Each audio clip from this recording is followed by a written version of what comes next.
Welcome back to a Book a Day podcast. We were discussing this short book, but a brilliant one by Leo Tolstoy. It's called A Confession, and the narrative is quite simple, where the narrator is describing his life crisis to us.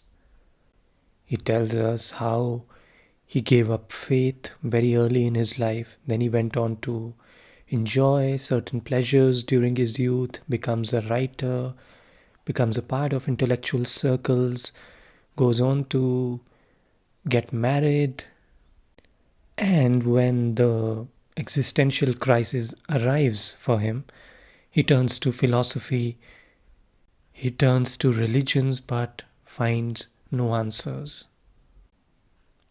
And he tells us how the greatest of philosophers, how they kind of see life as despair, and that is really the ultimate end of rational thought or rational knowledge.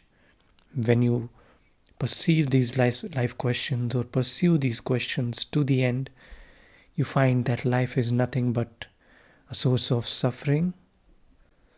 So, that much we covered in the previous episode. If you want more details, you can check out the episode and go through it. Now, let's see what happens in the second half of the book after he's going through this crisis and what comes next in his life.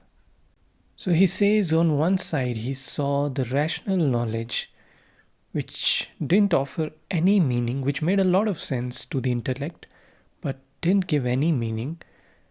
But then he looked at the masses who didn't have that rational knowledge, and yet they saw so much meaning in their lives.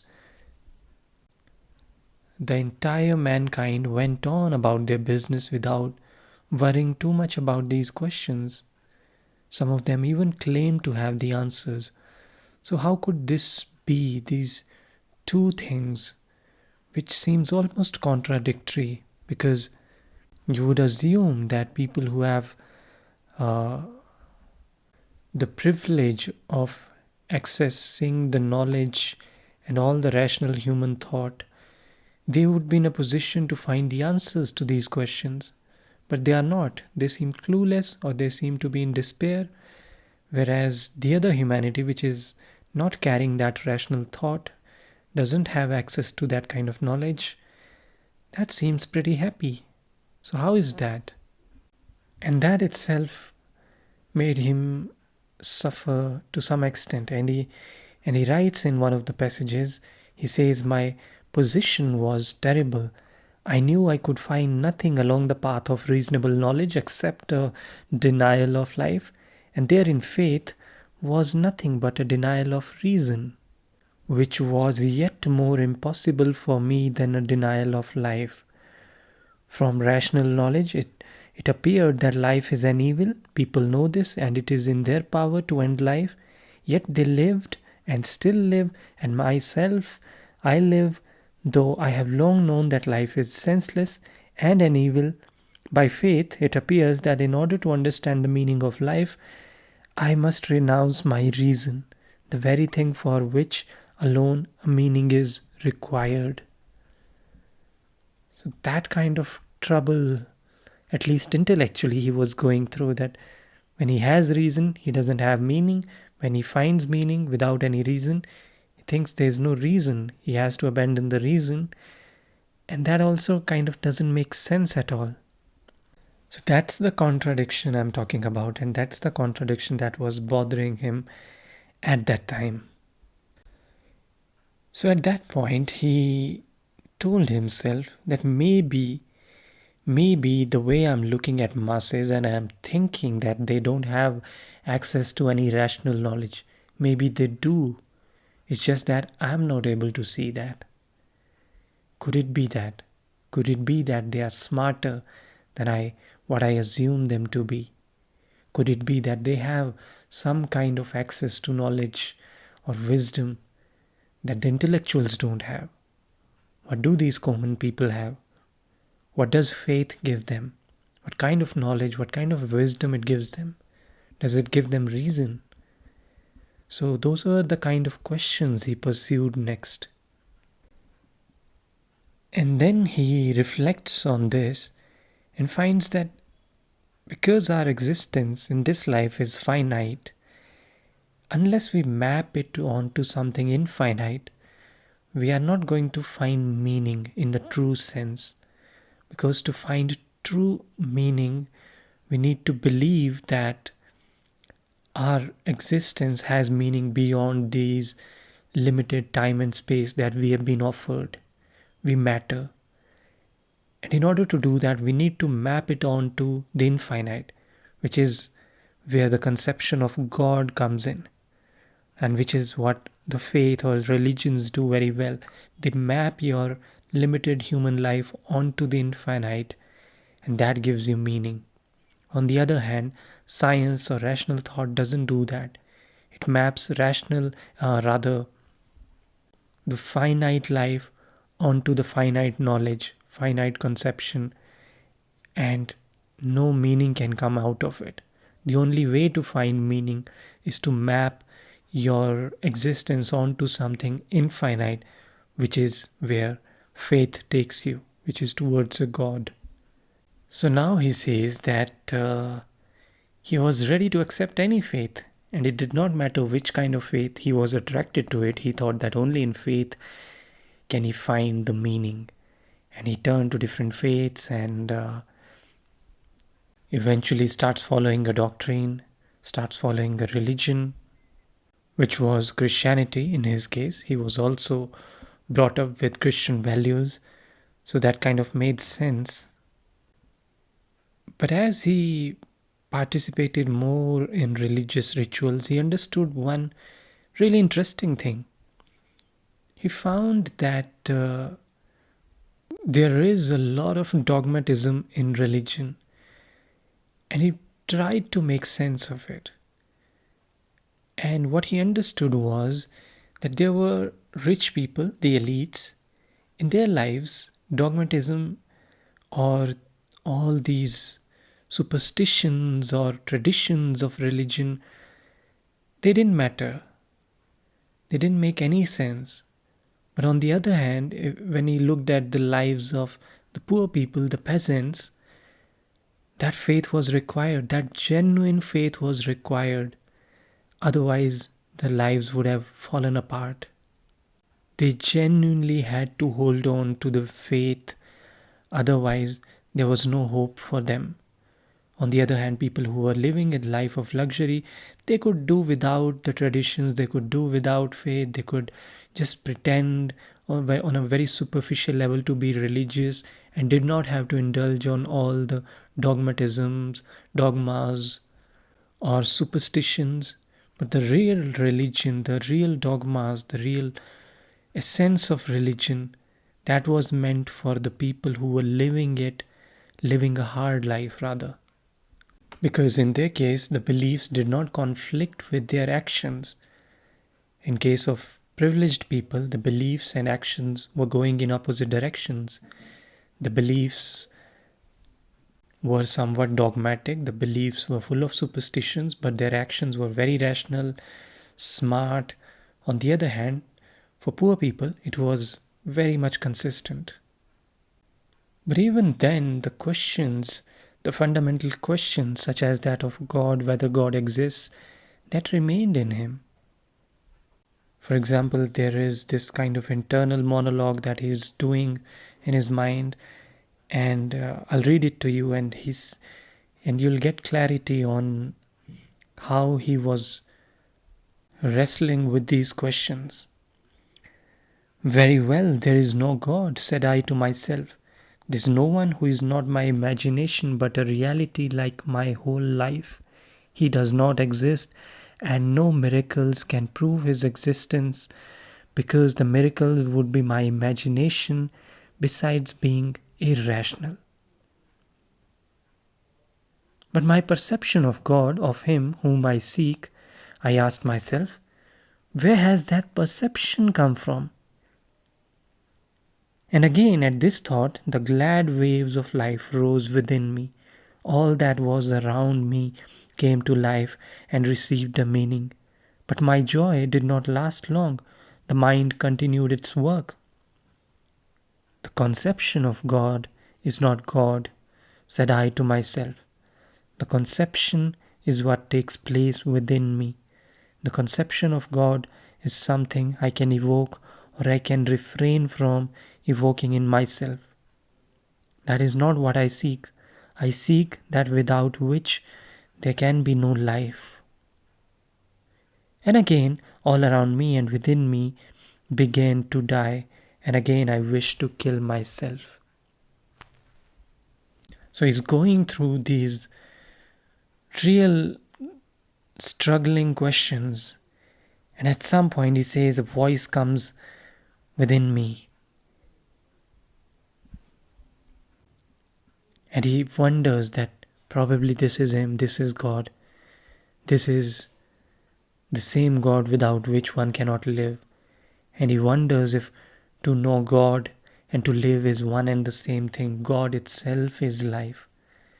And he reminds himself later that live seeking God, and then you will not live without God. So he finds God in the very essence of life. That's what he is attributing to. And many philosophers in the past, many religious teachings point in that direction. Even Taoism, if you think about it, that says the same thing. A lot of religions say the same thing, that very essence, that the ultimate consciousness, the supreme consciousness, that very essence that is in you, that is what they're talking about. That is what they're talking about when they talk about God. So this goes on. He continues to practice his religion, and then at the same time he continues to wrestle with his thoughts. He sees different sects and religions. He sees different flaws in the religious teachings.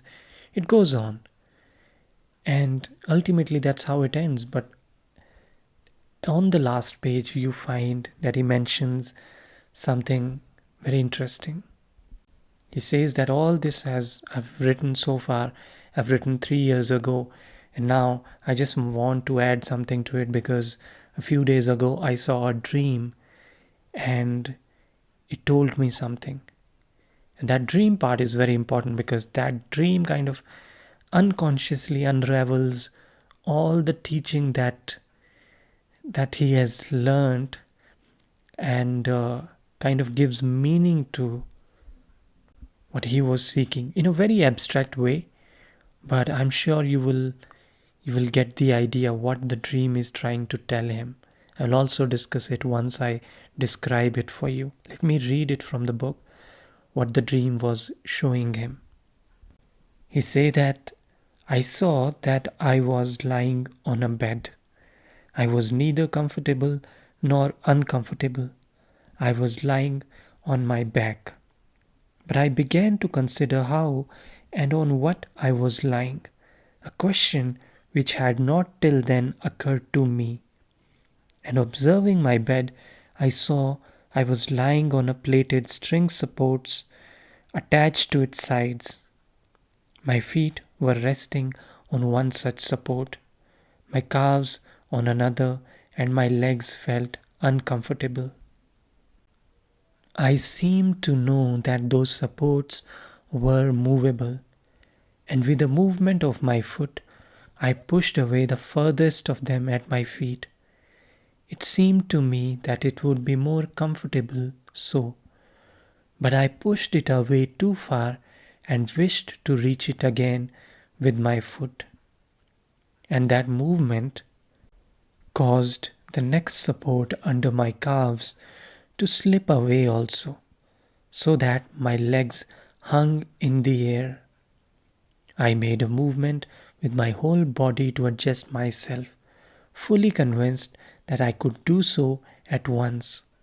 But the movement caused the other supports under me to slip and to become entangled, and I saw that matters were going quite wrong. The whole of the lower part of my body slipped and hung down, though my feet did not reach the ground.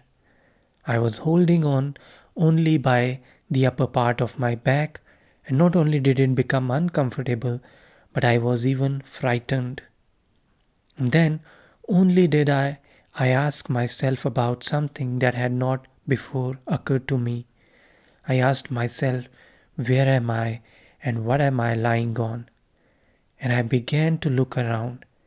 And first of all, to look down in the direction in which my body was hanging, and whither I felt I must fall soon. I looked down and did not believe my eyes. I was not only at a height comparable to the height of the highest towers or mountains, but at a height such as I could never have imagined.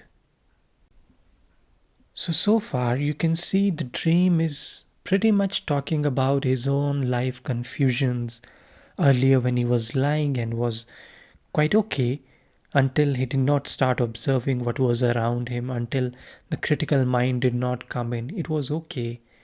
But once he started using his critical faculties, a lot of things got entangled, and he made a mess of it. He made a mess of his life, maybe the interpretation is.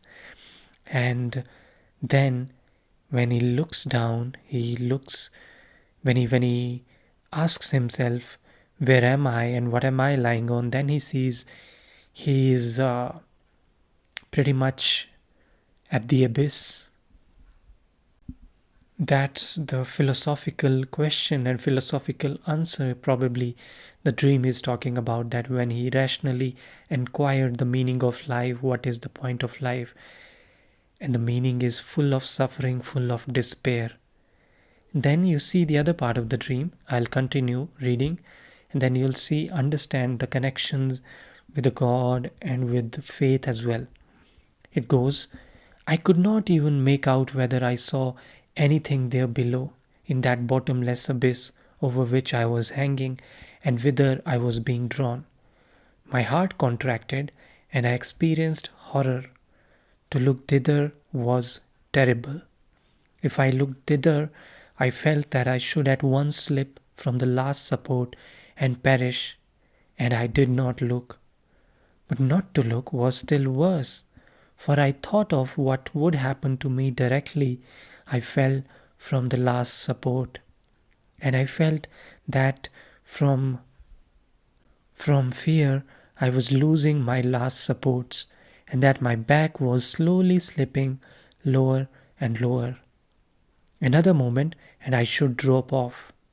And then it occurred to me that this cannot be real. It is a dream. Wake up. I try to arouse myself, but cannot do so. What am I to do? What am I to do? I ask myself and look upwards. Above, there is also an infinite space. I look into the immensity of sky and try to forget the immensity below, and I really forget it. The immensity below repels and frightens me. The immensity above attracts and strengthens me. I am still supported above the abyss by the last supports that have not yet slipped from under me. I know that I am hanging, but I only look upwards and my fear passes. As happens in dreams, a voice says, notice this. This is it. And I look more and more into the infinite above me and feel that I am becoming calm. I remember all that has happened and remember how it all happened. How I moved my legs, how I hung down, how frightened I was, and how I was saved from fear by looking upwards. And I asked myself, well, and now am I not hanging just the same? And I do not so much look round as experience with my whole body the point of support on which I am held. I see that I no longer hang as if about to fall, but am firmly held. I ask myself, how am I held? I feel about, look around, and see that under me, under the middle of my body, there is one support, and that when I look upwards, I lie on it in the position of securest balance, and that it alone gave me support before, And then, as it happens in dreams, I imagined the mechanism by means of which I was held, a very natural, intelligible, and sure means, though to one awake, that mechanism has no sense. I was even surprised in my dream that I had not understood it sooner. It appeared that at my head there was a pillar, and the security of that slender pillar was undoubted, though there was nothing to support it. From the pillar a loop hung very ingeniously and yet simply, and if one lay with the middle of one's body in that loop and looked up, there could be no question of falling. This was all clear to me, and I was glad and tranquil, and it seemed as if someone said to me, "See that you remember." And I awoke. So that's how the dream ends, and as you can see, it is talking about the power of faith. He was hanging at the same position in the dream earlier, but he was logically questioning, how am I hanging? What's going on? Where is my support? He was asking those questions and he was getting entangled by them. But then he looks up, he finds that faith, and then everything becomes clear and serene. That's where the tranquility comes. That's where peace comes. And that's when he knows somebody is there to hold him. That's faith. And how faith saved him. That's the ultimate story. And that's the ending. Feels very beautiful. And I hope you got to learn plenty of things from it. Plenty of ideas on the question of meaning of life and how faith can help you find meaning of life. So with that, I'll take your leave, and I'll catch you the next time on a similar theme on the question of meaning of life. And stay tuned, keep following, and I'll catch you the next time. Thank you. Thank you very much.